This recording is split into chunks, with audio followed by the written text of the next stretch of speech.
जे शुक्ला 15 मंगलवार की पवित्र बेला थी। भगवान शिव और पराराध्य श्री माँ मुनि मनमोहनी अवतार लीला के दर्शन एवं उसमें सहायता प्रदान करने के लिए अपने अंश 11 रुद्र से इस शुभ तिथि और शुभ मुहूर्त में माता अंजना के गर्भ से पवन पुत्र महावीर हनुमान के रूप में धरती पर अवतरित हुए।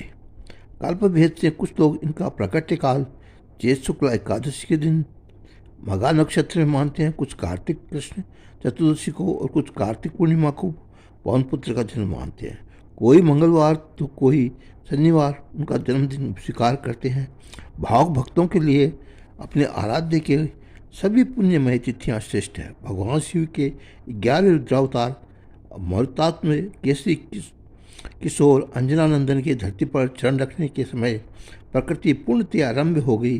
दिशाएं प्रसन्न समय सूर्योदय की किरणें सुखद सचल थी। सरिताओं में स्वच्छ सलील बहने लगा था। पर्वत उत्सुक नेत्रों से आंजनेय की आगमन की प्रतीक्षा कर रहे थे। प्रपात प्रसन्नता से उछलते हुए गतिशील थे। वनों उपवनों बागों और वाटिकाओं में विविध रंग के मनोहर फूल खिल रहे थे। उस पर भ्रमरावती गुंजार कर रही थी। मदमत वायु मंथन से डोल रहे थे। भगवान शंकर माता अंजना के हाल के रूप में प्रकट हुए। प्रागट्य काल में हनुमान जी का सौंदर्य अतुलनीय एवं अवर्णीय था। उनकी अंग कांति पिंगल वर्ण की थी। उनके रोम केस एवं नेत्र भी पिंगल वर्ण के थे। हनुमान जी विद्युत चट्टा तुल्य स्वर्ण निर्मित मनोहर कुंडल धारण किए हुए ये माता की अंजना की कुक्षी से अवतरित थे। उनके मस्तक पर मणिजटित टोपी शोभा दे रही थी और एक कोपीन एवं कछिन काटे काछे हुए थे। उनके प्रशस्त वक्त पर यज्ञोपवित्र शोभा दे रहा था एवं हाथ में वज्र और कटी प्रदेश में मुंज की मेखला सुभूषित थी। अपने पुत्र का अलौकिक रूप सौंदर्य देखते ही माता अंजना आनंद विभोर हो गई। भाग्यवती धरित्री पर हनुमान जी के चरण रखते ही माता अंजना और कपिराज केसरी के आनंद की तो सीमा नहीं रही। चतुर्दिक हर्षोल्लास से लहरें दौड़ रही थी। देवगण ऋषिगण कपिगण प्रवर्तक प्रपात सर सरिता समुद्र पशु पक्षी जड़ चेतन ही नहीं स्वयं माता वसुंधरा पुलकित हो उठी। सर्वत्र हर्ष उल्लास प्रसारित था। चतुर्दिश आनंद साम्राज्य व्याप्त हो गया। माता अंजना अपने प्राण प्रिय पुत्र हनुमान जी का लालन पालन बड़े ही मनोयोगपूर्वक करती। कपिराज केसरी उन्हें अच्छे प्यार करते। जब हनुमान जी प्रसन्नतापूर्वक किलकते तो अंजना और केसरीनंदन मग्न हो जाते। हनुमान की बात क्रीड़ाएं अत्यंत आकर्षक और सुखद तो थी, अद्भुत भी होती थी। एक बार की बात है, कपिराज केसरी बाहर गए थे। माता अंजना भी बालक को पालने में लिटाकर वन में फल फूल लेने चली गई। बालक हनुमान जी को भूख लगी। माता की अनुपस्थिति में वे हाथ पैर उछाल कर क्रंदन करने लगे। सहसा उनकी दृष्टि प्राची के शिक्षित पर गई। अरुणोदय हो रहा था। उन्होंने सूर्य के अरुणबिंब को लाल फल समझा। तेज और पराक्रम के लिए अवस्था अपेक्षित नहीं थी। यहाँ तो हनुमान जी के रूप में अंजना की अंग में प्रत्यक्ष भयंकर शंकर 11 रुद्र रूप क्रीड़ा कर रहे थे। वायुदेव ने पहले ही उन्हें उड़ने की शक्ति प्रदान की थी। हनुमान जी उछलते और वायु वेग से आकाश में उड़ते गए। पवन पुत्र तीव्र गति से उड़ते चले जा रहे थे। उन्हें इस प्रकार वेगपूर्वक उड़ते देखकर देव दानव और एक साथ विस्मित होकर कहने लगे, इस वायुपुत्र के वेग के तुल्य वेग तो स्वयं वायु गरुड़ और मनुष्य में भी नहीं है। इसी आयु में शिशु का ऐसा वेग और पराक्रम है और यौन काल में इसकी शक्ति कैसी होगी। वायुदेव ने अपने पुत्र की सूर्य की ओर आते देखा तो उनके मन में चिंता हुई, मेरा ये बच्चा कहीं सूर्य की प्रखर किरणों से झुलस न जाए। इस कारण वे बर्फ के समान शीतल होकर उसके साथ साथ चलने लगे। सूर्यदेव ने भी अलौकिक बालक को अपनी ओर आते देखकर उन्हें समझ से देर न लगी कि ये पवन पुत्र अपने पिता के विवेक से मेरे तरफ आ रहा है और स्वयं पवन देव की उनकी रक्षा करने के लिए साथ ही उड़ रहे हैं। सूर्यदेव ने अपना सौभाग्य समझा, स्वयं भगवान चंद्रमौली ही हनुमान जी के रूप में मुझे कृतार्थ करने के लिए पधारे हैं। अंशुमाली की अग्निमय किरणें शीतल हो गई। हनुमान जी सूर्य के रथ पर पहुंचकर उसके साथ क्रीड़ा करने लगे। संयोग की बात, उस दिन अमावस्या तिथि थी। सिंह का पुत्र राहु सूर्यदेव को कृष्ण के लिए आया हो तो भुवन भास्कर के रथ पर बैठे हुए उस बालक को देखा। राहु बालक की चिंता न कर दिनमणि को कृष्ण के लिए आगे बढ़ा ही था कि हनुमान जी ने उसे पकड़ लिया। उनकी वज्र मुष्टि में दबकर राहु छटपटाने लगा। वह किसी प्रकार प्राण बचाकर भागा। वह सीधा सुरपति इंद्र के समीप पहुंचा और उनकी भौहें टेढ़ी कर क्रोध के साथ बोला, सुरेश्वर, मेरी क्षुधा का निवारण करने के लिए आपने मुझे सूर्य और चंद्र को साधन के रूप में प्रदान किया था, तो अब आपने यह अधिकार दूसरे को किस कारण दे दिया? कुद्र सिंह का पुत्र राहुल की चकित करने वाली वाणी सुनकर सुरेंद्र उसका मुंह देखने लगे। उसने आगे कहा, आज प्रभात के समय में मैं सूर्य की कृष्ण के लिए उनके समीप गया ही था कि वहाँ पहले से उपस्थित दूसरे राहु ने मुझे कसकर पकड़ लिया। मैं किसी प्रकार अपनी जान बचाकर यहाँ आ पहुँचा हूँ।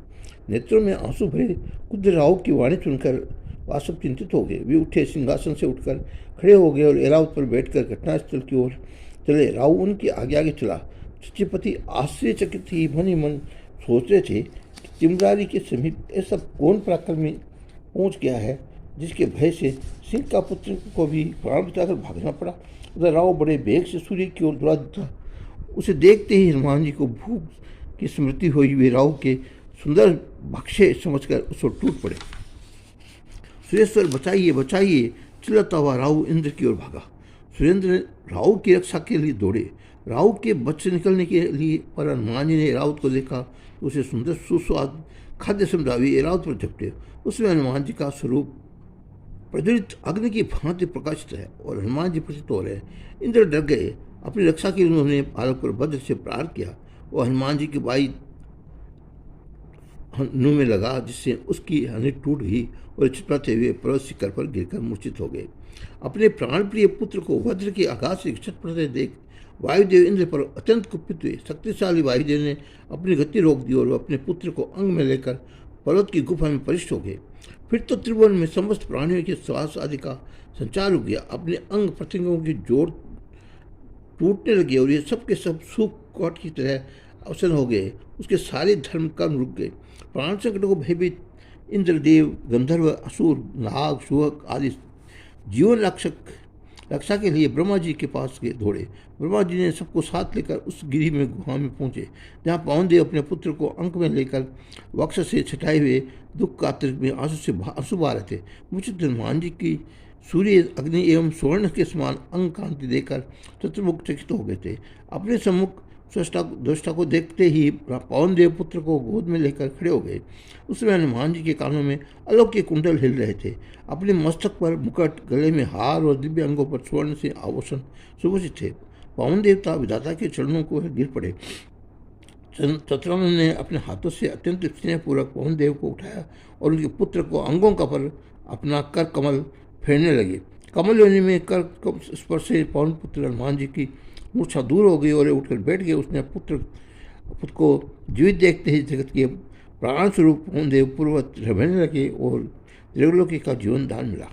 ब्रह्मा ने सफल संतुष्ट होकर हनुमान जी को वर प्रदान करते हुए कहा, इस बालक का ब्रह्म साप नहीं लगेगा और इसका कोई अंग कभी भी शास्त्र से नहीं छिद सकेगा। फिर उन्होंने सूर्य समुदाय से कहा कि देवताओं, ये इस असाधारण बालक भविष्य में आप लोगों को बड़ा हित का साधन करेगा, अतएव आप लोग इसे व्रत प्रदान करें। देवराज ने तुरंत प्रसन्नतापूर्वक हनुमान जी के कंठ में अम्लान कमलों की माला पहनाकर कहा, मेरे हाथ से छुट्टे हुए वज्र द्वारा इस बालक की हनु टूट गई है, इसलिए इसका कपिश्रेष्ठ का नाम हनुमान होगा। इसके आगे अतिरिक्त इस बालक पर मेरे वज्र का कोई प्रभाव नहीं पड़ेगा और उसका शरीर मेरे वज्र से भी अधिक कठोर होगा। वहाँ उपस्थित सूर्यदेव ने कहा, मैं इसे अपनी तेज का शतांश प्रदान करता हूँ, साथ ही समय पर इसे शिक्षा देकर शास्त्र बना दूंगा और अद्वितीय विद्वान और वक्ता होगा। वरुण ने कहा, मेरे पास और जल से ये बालक सुरक्षित रहेगा। यमदेव ने बोले, ये निरोग और मेरे दंड से सदा अवैध रहेगा। पिंगल वर्ग के यक्षराज कुबेर ने कहा, युद्ध में इसे कभी विषाद नहीं होगा। मेरी गदा से सुरक्षित तो रहेगा ही, मेरी यक्ष राक्षसों से भी कोई पराजित नहीं हो सकेगा। भगवान शंकर वर प्रदान किया, वह मुझसे और मेरी आयुधों से सदा अवैध रहेगा। विश्वकर्मा बोले, ये बालक मेरे द्वारा निर्मित समस्त दिव्य अस्त्रों और शस्त्रों से सदा सुरक्षित रहकर चिराई होगा। इस प्रकार देवताओं के अमोघ वरदान दे लेने पर कमल योनि ब्रह्मा ने अत्यंत प्रसन्न होकर पुनः कहा, ये दीर्घायु महात्मा तो सब प्रकार के ब्रह्मदंडों से अवैध होगा। इस प्रश्न चित्रानंद ने पवन देवता से का भाग मारो तुम्हारा ये पुत्र शत्रुओं के लिए भयंकर और मित्रों के लिए अभय देने वाला होगा। इस युद्ध में कोई पराजित नहीं कर सकेगा। ये इच्छाओं से रूप धारण कर जहाँ चाहेगा वहाँ जा सकेगा। इसकी अव्याहत गति होगी। ये अत्यंत यशस्वी होगा और अत्यंत अद्भुत एवं रोमांचकारी कार्य करेगा। इस प्रकार वर प्रदान कर ब्रह्मा जी, देवगण तथा असुरादि अपने अपने स्थान के लिए प्रसिद्ध हो गए हैं। ये कथा मैंने आपको हनुमान जी के बाल्यकाल एवं हनुमान जी के अवतरण की सुनाई है। अब आगे आपको सुनाऊँ, तब तक के लिए बोल बजरंगबली की।